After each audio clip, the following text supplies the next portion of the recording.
ನಮಸ್ಕಾರ, ನೀವು ನೋಡ್ತಾ ಇದ್ದೀರಾ ನ್ಯೂಸ್ ಫಸ್ಟ್. ನಾನು ಉಷಾ. ಇದು ಸ್ಪರ್ಧಾತ್ಮಕ ಜಗತ್ತು.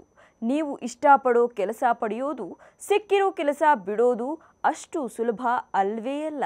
ನಾವು ಮಾಡ್ತಿರೋ ಕೆಲಸದಲ್ಲೂ ಕಠಿಣ ಪರಿಶ್ರಮ ಮತ್ತು ಪ್ರಯತ್ನಗಳ ಹೊರತಾಗಿಯೂ ನಿರೀಕ್ಷಿಸಿದ ಪ್ರಮೋಷನ್ ಆಗಲಿ, ಸ್ಯಾಲರಿ ಹೈಕ್ ಆಗಲಿ ಸಿಗೋಲ್ಲ.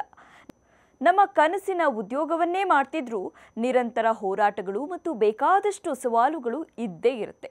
ಇಂತಹ ಸಂದರ್ಭದಲ್ಲಿ ವೃತ್ತಿ ಜೀವನದಲ್ಲಿ ಬರೋ ಸವಾಲುಗಳನ್ನು ಎದುರಿಸೋದನ್ನು ಕಲಿಬೇಕು.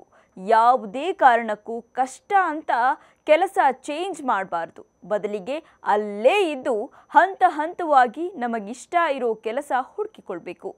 ಜಾಬ್ ಚೇಂಜ್ ಮಾಡೋದು, ಜಾಬ್ ಪ್ರೊಫೈಲ್ ಚೇಂಜ್ ಮಾಡೋದು ಅಂದರೆ ಬಹಳ ಎಚ್ಚರಿಕೆಯಿಂದ ಹೆಜ್ಜೆ ಇಡಬೇಕು.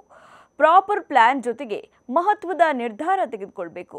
ಒಂದು ವೇಳೆ ಹೆಚ್ಚು ಸಂಬಳ ಸಿಕ್ತು ಅಂತ ಕೆಲಸ ಚೇಂಜ್ ಮಾಡೋದಾದರೆ ಅಥವಾ ಒಳ್ಳೆ ಅವಕಾಶ ಸಿಕ್ತು ಅಂತ ಜಾಬ್ ಪ್ರೊಫೈಲ್ ಚೇಂಜ್ ಮಾಡೋದಾದರೂ ಈ ಅಂಶಗಳನ್ನು ಗಮನದಲ್ಲಿ ಇಟ್ಕೊಳ್ಳೋದು ಒಳ್ಳೆಯದು. ಇನ್ನು ನೀವು ಜಾಬ್ ಚೇಂಜ್ ಮಾಡೋ ಮುನ್ನ ಏನೆಲ್ಲ ಯೋಚನೆ ಮಾಡಬೇಕು, ಯಾವೆಲ್ಲ ವಿಚಾರಗಳನ್ನು ಗಮನದಲ್ಲಿ ಇಟ್ಕೊಳ್ಬೇಕು ಅಂತ ನೋಡೋದಾದರೆ, ಕೆಲಸ ಬದಲಾಯಿಸೋ ಮುನ್ನ ನೀವೇಕೆ ಈ ನಿರ್ಧಾರಕ್ಕೆ ಬಂದಿದ್ದೀರಿ ಅಂತ ನಿಮ್ಮನ್ನು ನೀವು ಪ್ರಶ್ನೆ ಮಾಡ್ಕೊಳ್ಬೇಕು. ಈಗ ಮಾಡ್ತಿರೋ ಕೆಲಸದಲ್ಲಿ ತೃಪ್ತಿ ಇಲ್ವಾ? ಫೈನಾನ್ಷಿಯಲ್ ಗ್ರೋತ್ ಇಂಪಾರ್ಟೆಂಟ್ ಅಂತ ಯೋಚನೆ ಮಾಡ್ತಿದ್ದೀರಾ?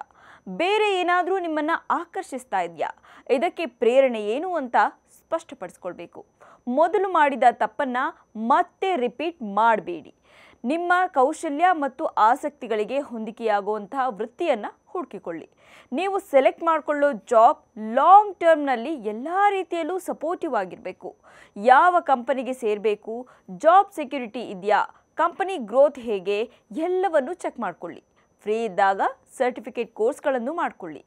ಜಾಬ್ಗೆ ಯಾವ ರೀತಿಯಲ್ಲಿ ಸ್ಕಿಲ್ಸ್ ಬೇಕೋ ಅದನ್ನು ಕಲ್ತ್ಕೊಳ್ಳಿ.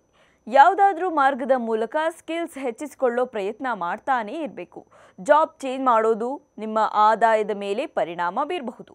ವಿಶೇಷವಾಗಿ ನೀವು ಹೊಸ ಕ್ಷೇತ್ರದಲ್ಲಿ ಕೆಲಸ ಪ್ರಾರಂಭಿಸ್ತಾ ಇದ್ದರೆ ನಿಮ್ಮ ಆರ್ಥಿಕ ಪರಿಸ್ಥಿತಿಯನ್ನು ನಿರ್ಣಯಿಸಿ ಮತ್ತು ಪರಿವರ್ತನೆಯ ಅವಧಿಯಲ್ಲಿ ವೆಚ್ಚಗಳನ್ನು ನಿರ್ವಹಿಸೋಕೆ ಬಜೆಟ್ ಮಾಡಿಕೊಳ್ಳಿ. ನಿಮ್ಮ ಗುರಿ ಏನು, ಮುಂದೆ ಏನು ಮಾಡಬೇಕು ಅನ್ನೋದರ ಬಗ್ಗೆ ವೃತ್ತಿಪರರಿಂದ ಸಲಹೆ ಪಡ್ಕೊಳ್ಳಿ. ನೆಟ್ವರ್ಕಿಂಗ್ ಇವೆಂಟ್ಗಳು, ಲಿಂಕ್ಡ್ಇನ್ ಸಂಪರ್ಕ ಮತ್ತು ಮಾಹಿತಿ ಸಂದರ್ಶನಗಳು ಅಮೂಲ್ಯವಾದ ಮಾರ್ಗದರ್ಶನವನ್ನು ಒದಗಿಸಬಹುದು. ತಿಳುವಳಿಕೆಯುಳ್ಳ ನಿರ್ಧಾರಗಳನ್ನು ತೆಗೆದುಕೊಳ್ಳೋಕೆ ನಿಮಗೆ ಇವು ಸಹಕರಿಸುತ್ತೆ. ವೃತ್ತಿ ಬದಲಾವಣೆಗೆ ಎಚ್ಚರಿಕೆಯ ಯೋಜನೆಯ ಅಗತ್ಯವಿದೆ. ವಾಸ್ತವಿಕ ಗುರಿಗಳನ್ನು ಹೊಂದಿಸಿ, ನಿಮ್ಮ ರೆಸ್ಯೂಮನ್ನು ನವೀಕರಿಸಿ ಮತ್ತು ಸಂದರ್ಶನಗಳಿಗೆ ತಯಾರಿ ಮಾಡಿಕೊಳ್ಳಿ. ಸ್ಪಷ್ಟ ರೋಡ್ ಮ್ಯಾಪ್ ಹೊಂದಿರೋದು ಪರಿವರ್ತನೆಯನ್ನು ಸುಗಮಗೊಳಿಸುತ್ತೆ, ನಿಮ್ಮ ಯಶಸ್ಸಿನ ಸಾಧನೆಗಳನ್ನು ಹೆಚ್ಚಿಸುತ್ತೆ. ಮತ್ತಷ್ಟು ಇಂಟ್ರೆಸ್ಟಿಂಗ್ ಕಂಟೆಂಟ್ಗಳಿಗಾಗಿ ನ್ಯೂಸ್ ಫಸ್ಟ್ ಎಜುಕೇಷನ್ ಸಬ್ಸ್ಕ್ರೈಬ್ ಮಾಡಿ.